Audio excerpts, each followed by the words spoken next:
Hello viewers, আসসালামু আলাইকুম। আশা করি সবাই ভালো আছেন। আরও একটি নতুন ভিডিও নিয়ে আপনাদের সামনে হাজির হয়ে গেলাম।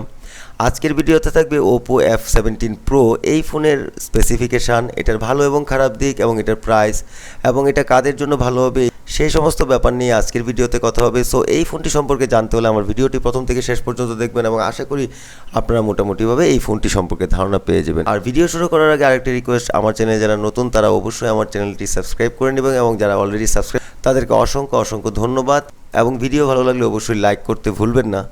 সো চলুন ভিডিও শুরু করি।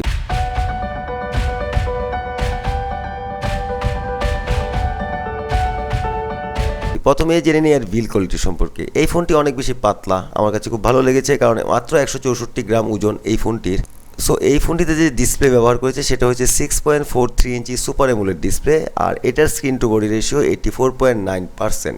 আর এই ডিসপ্লের pixel density 408। So 408 pixel density হওয়ায় ডিরেক্ট সানলাইটে বা আউটডোরে খুব ভালো দেখা যাবে এই ডিসপ্লে।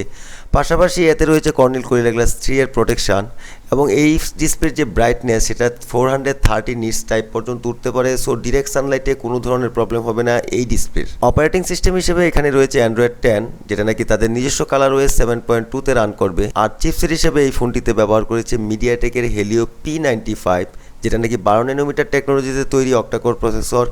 দুটি কোর এখানে রয়েছে 2.2 গিগাহার্টসের কর্টেক্স A75 এবং 2 গিগাহার্টসের কর্টেক্স A55।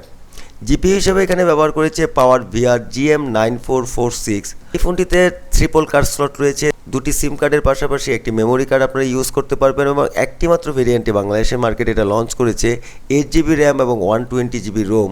এবং এই ফোনটিতে যে মেমোরি ইউজ করেছে সেটা USF 2.1।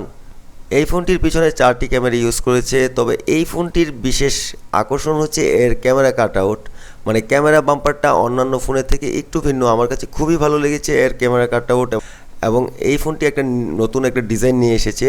তো 4টা ক্যামেরার মধ্যে প্রাইমারি ক্যামেরা হচ্ছে 48 মেগাপিক্সেলের, যার অ্যাপারচার হচ্ছে 1.8। পাশাপাশি 8 মেগাপিক্সেলের আলট্রা ওয়াইড ক্যামেরা এবং 2 মেগাপিক্সেলের ম্যাক্রো এবং 2 মেগাপিক্সেলের ডেপথ সেন্সর এই ফোনটিতে ইউজ করা হয়েছে।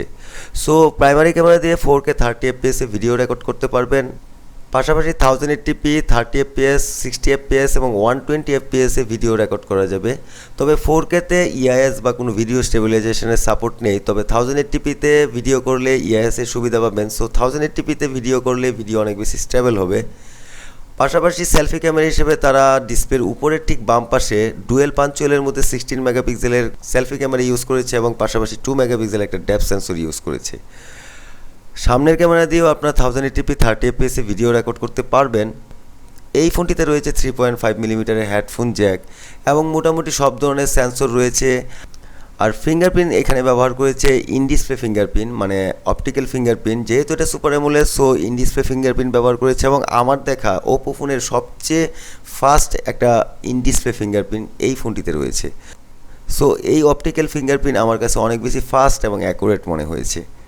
পাশাপাশি এই ফোনটিতে দিয়েছে তারা 4015 mAh এর একটি ব্যাটারি, যেটা নাকি 30 ওয়াটের ফাস্ট চার্জার সাপোর্ট করে। 3টে কালার ভেরিয়েন্টে এটি লঞ্চ করেছে, ম্যাজিক ব্লু, ম্যাট ব্লু এবং মেটালিক ব্লু। সো এই ছিল এই ফোনের ওভারঅল স্পেসিফিকেশান। আমার কাছে এই ফোনের যে ভালো দিকটা রয়েছে এর সুপার অ্যামোলেড ডিসপ্লে এবং এটার যে পিছনের যে ক্যামেরা কাট আউট এবং এটার যে ডিজাইন আমার কাছে খুব প্রিমিয়াম লেগেছে। এবং এই ফোনটিতে যে 30 ওয়াটের ফাস্ট চার্জার ইউজ করেছে এবং এটার যে মেমোরি ইউজ করেছে USF 2.1, ওভারঅল এই দিকগুলো আমার কাছে খুবই ভালো লেগেছে এই ফোনটির। আর এই ফোনটির যে খারাপ দিকটা আমার লেগেছে সেটা হচ্ছে এটার হার্ডওয়্যার সেকশন। এখানে মিডিয়াটেকের হেলিও P95 এর পরিবর্তে তারা আরও বেটার চিপসেট ইউজ করতে পারতো, কারণ এই ফোনটির বাংলাদেশে মার্কেটে 28,000 টাকা। সো 28,000 টাকার মধ্যে মিডিয়াটেকের হেলিও P95 এর পরিবর্তে তারা আর একটু বেটার চিপসেট অবশ্যই দিতে পারতো। সো এই দিকটা আমার অনেক বেশি খারাপ লেগেছে। আর বিল কোয়ালিটি নিয়ে বলতে গেলে এখানে যে তারা প্লাস্টিকের ফ্রেম এই ফোনটিতে ইউজ করেছে, পিছনে প্লাস্টিক ইউজ করেছে। 28,000 বা 30,000 টাকার রেঞ্জে অন্যান্য কোম্পানিগুলো গ্লাস বডি প্রোভাইড করে। সো এইখানে একটা কমতি রয়ে গেছে, পাশাপাশি এটার চিপসেটে একটা কমতি রয়ে গেছে। এছাড়া মোটামুটিভাবে আমার কাছে এই ফোনটি ভালোই লেগেছে, বিশেষ করে এর ডিজাইন। আর এই ফোনটি সুপার অ্যামোলেড ডিসপ্লে আমার কাছে একদম জোস লেগেছে। পাশাপাশি এটার মধ্যে কর্নিল গরিলা গ্লাস 3 এর প্রোটেকশনের পরিবর্তে যদি কর্নিল গরিলা গ্লাস 5 এর প্রোটেকশন দিতে পারতো তাহলে আমার কাছে আরও বেশি ভালো লাগতো। সো এই দিকগুলো বিবেচনা করে আমার কাছে মনে হয়েছে এই ফোনটি ভালো। তবে এটার প্রাইস যদি 24 থেকে 25 হাজার টাকার মধ্যে রাখতে পারতো তাহলে আমার কাছে মনে হয় যে এই ফোনটি বেস্ট একটি ফোন হতো। আমার কাছে দাম একটু বেশি লেগেছে। সো ভিউয়ার্স, আপনারা আমার কমেন্ট বক্সে জানাবেন আপনাদের কাছে কেমন লেগেছে, এই ফোনের স্পেসিফিকেশান অনুযায়ী এটার প্রাইস কি ঠিক আছে বা বেশি বা কম, এই বিষয়টা আপনারা আমার কমেন্টসে জানাবেন। এবং আমার ভিডিওটি ভালো লাগলে অবশ্যই লাইক করবেন এবং কমেন্টস করবেন। সো আজ এই পর্যন্তই, দেখা হবে আবার নতুন কোনো ভিডিও নিয়ে। সে পর্যন্ত ভালো থাকবেন, সুস্থ থাকবেন। আল্লাহ হাফেজ।